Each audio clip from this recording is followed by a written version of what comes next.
Today I'm going to let y'all in on a little secret to catch more fish offshore. Normally I troll around for kings, but after a while that gets old. So lately I've been using a vertical jig and now I'm hooked.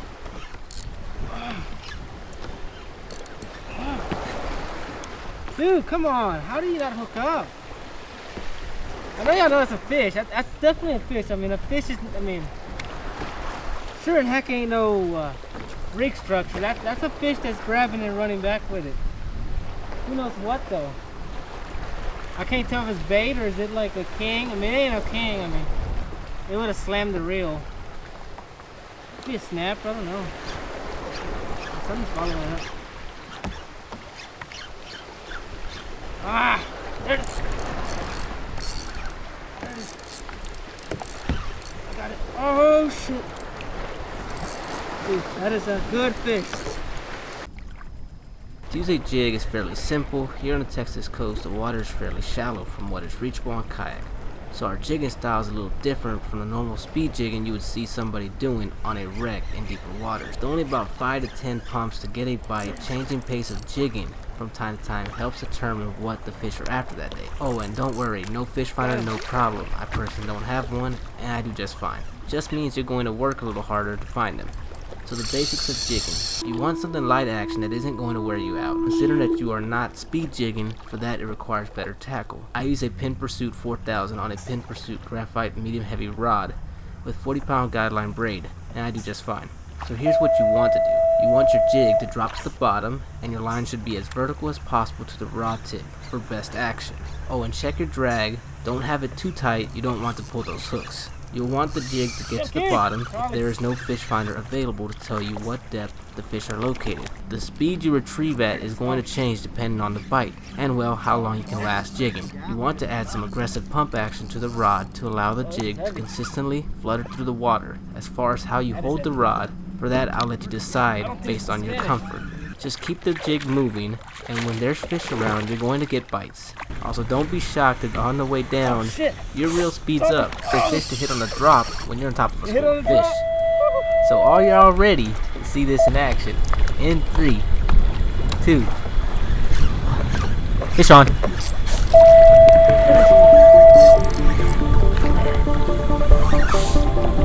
Oh shoot! Got a fish already. First drop. Oh man.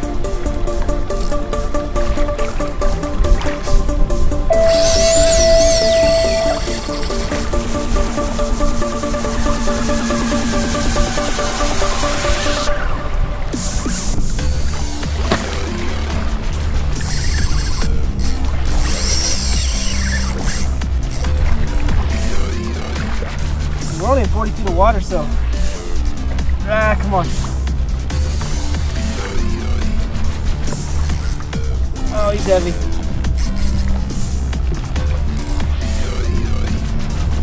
No. Oh, it's a big old king. Oh yeah. Holy shit, that's a big king. Dude, there's a big king. Oh man, come on. Come on, little buddy. Oh, you is a 50. You is a 50. Come here. Heck no, no way I lose you.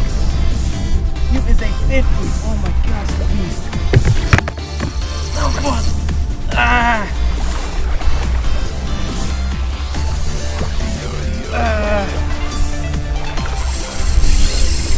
Dude, you're gonna break my reel. Come on.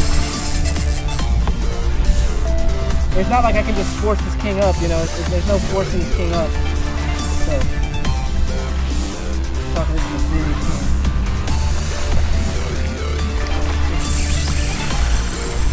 That's a big king. No! No! Come on!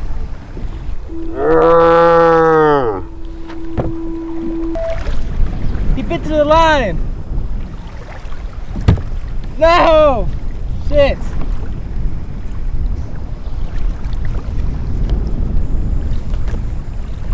Can't believe that, man. That's the biggest king I've ever had. No joke, this king was, if you're comparing it to my rod, I mean, let's see, in the water, he was, shit, now think about it, man. He might have been as big as this freaking rod. I mean, that was a big king. I've never seen a king that big. That thing was huge. I had him right here. That just pissed me off, man. Oh my gosh.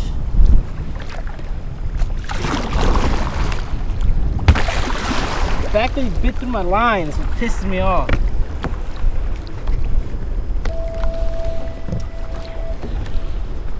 Ah. Ain't nothing I can do about that, man. I mean, that's done and over with. All I can do is get another line out there and hope that we get a shot at this again before the day's over. Because, I mean, that's a king of a freaking lifetime. Like, no joke. That was the biggest king I've ever seen in person. It was no, I'm not even kidding, man. If I would have brought him out, there was no fit him in the hole. Like, he would have been from the tip of my kayak, and this kayak is 14'9". He'd have been from the tip of the kayak to about right here where I'm sitting. Like, that's how big this king was. I mean, I don't know how big that is, but that's about 5 foot. I mean, at least. And to go out and lose that, man, that just, oh, that hurts. That hurts bad. You know. Here's another thing too. It's one thing to lose a fish when you don't see the fish, you know. But the problem is, I saw this fish. So the fact that I saw the fish just makes it that much harder to think about that. I mean, when you see a fish and you lose it, it's like, oh man, that really hurts, you know.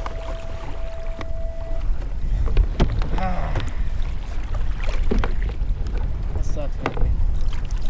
And the crazy thing, this rod held it. I mean, it's not the rod.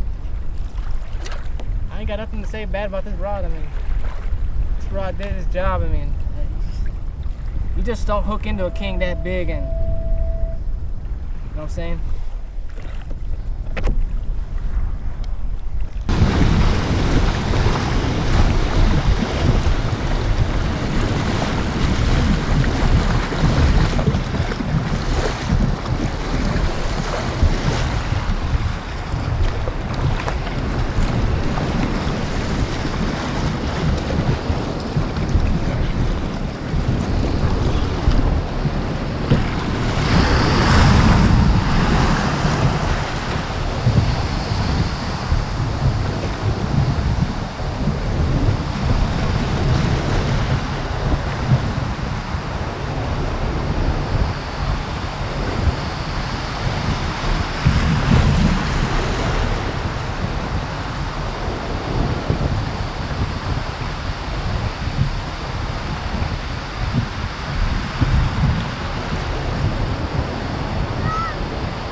The kayak? Yeah. How'd you do? One king in Spanish. Yeah, bro. You better than them. Almost lost all the shit coming in. First stop I made. Hooked a king probably half the size of this damn kayak, like no joke. Damn. I was fighting it. He made several runs, and then he cut the leader.